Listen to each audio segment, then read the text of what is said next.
Oh dearie me, another video about Transformers Beast Wars. Wait a second. This is Beast Machines. That's different, right?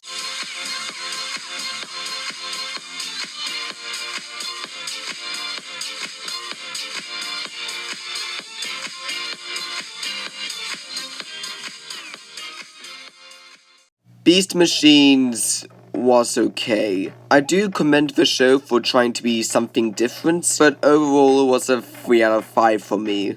The animation may have been more fluent than Beast Wars, and visually it was at least spectacular, but oh boy, I did not like most of the characters in the show. So today I'm going to rank all the Transformers Beast Machines characters.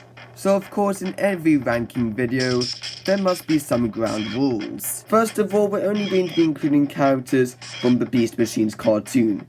Because, let's be honest, who cares about Maximal Quick Strike? Second of all, we're not going to be including Maximals or Predacons that have their sparks transferred into Vehicle drones.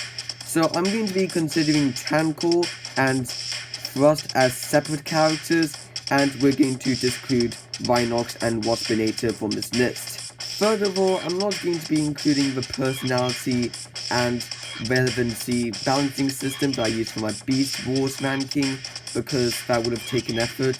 And finally, most obvious of all, this is my personal opinion. And if you disagree with me, that's absolutely fine. Just take my opinion with a pinch of salt. So, how many characters would that leave us with? Oh, 13? Yes, thank goodness.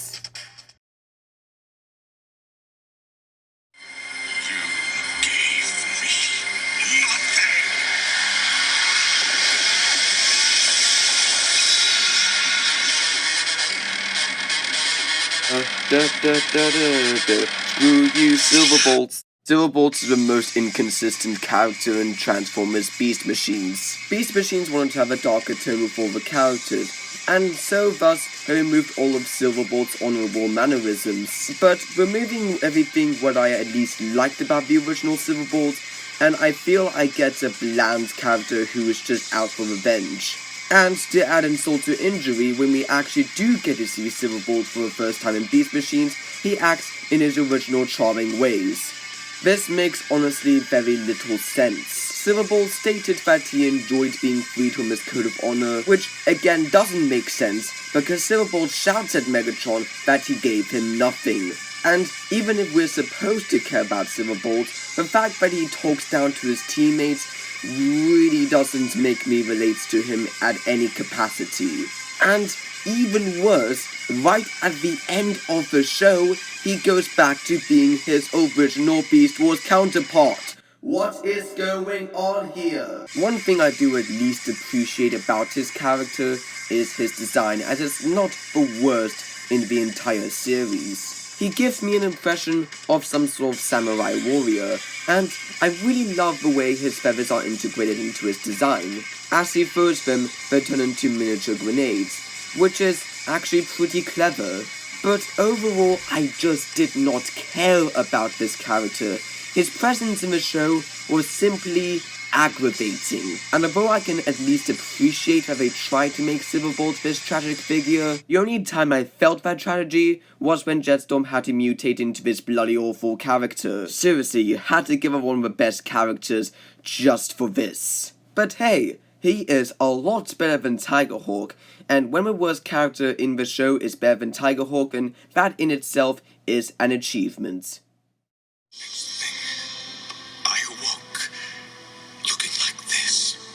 Savage Noble suffers from a huge wasted potential. The concept of Megatron being split into an organic half and a mechanical half is a really awesome idea, and the noble side of Megatron had a lot of potential for the story, only for them to completely waste it in the very next episode. The writers clearly made it bluntly obvious that Savage/Noble is simply just Megatron, and it's made even more so obvious when you continue watching the episode Prometheus Unbound. If you're going to build up this character as the nicer half of your main antagonist, then at least do it correctly. Major spoiler for Devil May Cry 5. But V is a better example of this trope done right. V employed Nero and Dante for a task to defeat the Demon King Urizen, and despite his mysterious and poetic nature, V happily helped out the Demon Hunters to clear the Cliford routes. Hence, you feel even more betrayed when V fuses with Urizen to bring back Virgil,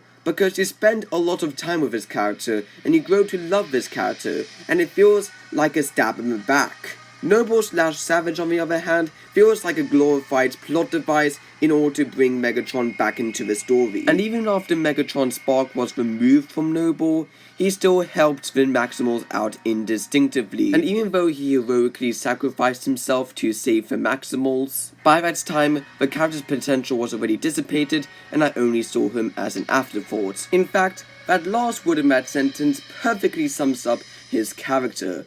A big, fat afterthought that was only there to promote the Beast Changer's toy line.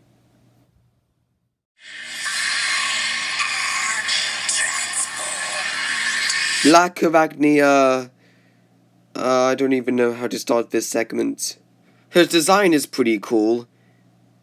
And that's it. I'm honestly finding myself just as bored talking about Black Arachnia as I found watching her in the show, but alas, I must make an effort with describing why these characters are so insipid, so here goes.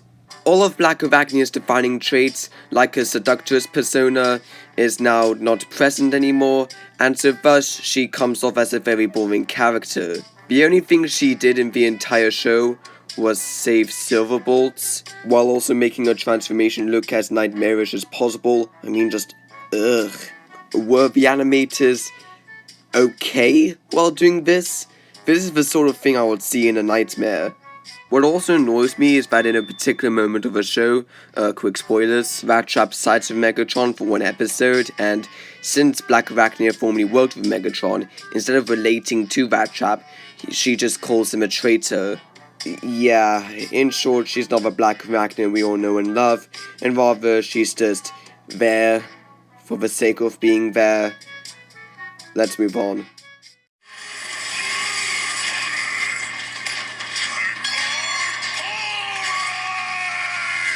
For me personally, the Vehicon Generals were the best part of the entire show, most likely due to them being original characters and not previously established characters like most of the Maximals. Unfortunately, Tanko wasn't one of them. If I included Rhinox's whole story arc, then I probably would have placed Tanko a lot higher, but as it stands now, Tanko is nothing more than just a big dumb oaf who loves to smash everything.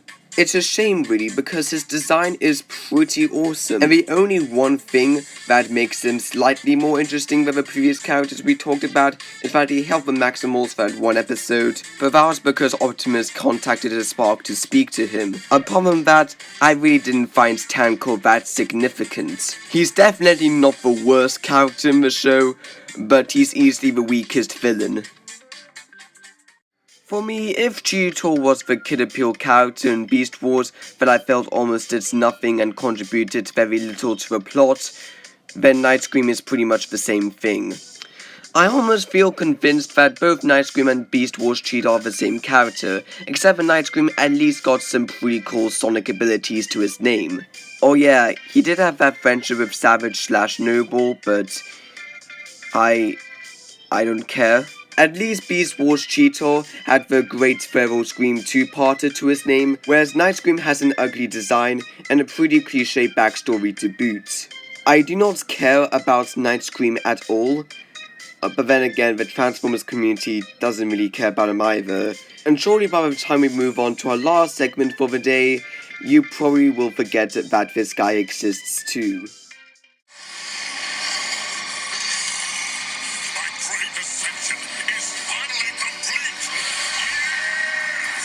Last entry for today, and we have the main antagonist, Megatron. What I do really like about the Beast Machine's Megatron is that he is pretty imposing. He has a master plan to wipe out anything organic in Cybertron. He wants to do this so that Cybertron becomes one great big hive mind, which is pretty damn scary. Unfortunately, he becomes nothing more than a generic big bad villain. It's such a sudden shift in character. Strip away the Beast Wars Megatron's best qualities, such as his charisma, and you're left with this big ol' mean douchebag with the weird hatred for organics now. The only possible explanation I can think of as to why he hates anything living now is because his Predacon comrades keep betraying him, and the ones who were actually loyal to him were incompetent. Maybe it's because of that. And he barely uses his iconic catchphrase, yes, anymore. And he only uses them in around the second season. And when he does use that quote, that's the only time where I feel that Megatron is really Megatron. Thanks to this version of Megatron being a tad bit more threatening than the Beast Wars incarnation, Beast Machine's Megatron is a pretty serviceable antagonist. And it was still at least satisfying to see him finally get taken down in the series finale. But sadly, that's all the time I got for this week. But like the Beast Wars rankings, there is a part 2 to this video coming soon. But what are your opinions on this list so far? I'm open to any opinions. Like, comment, and subscribe. And I'll see you all in the next video.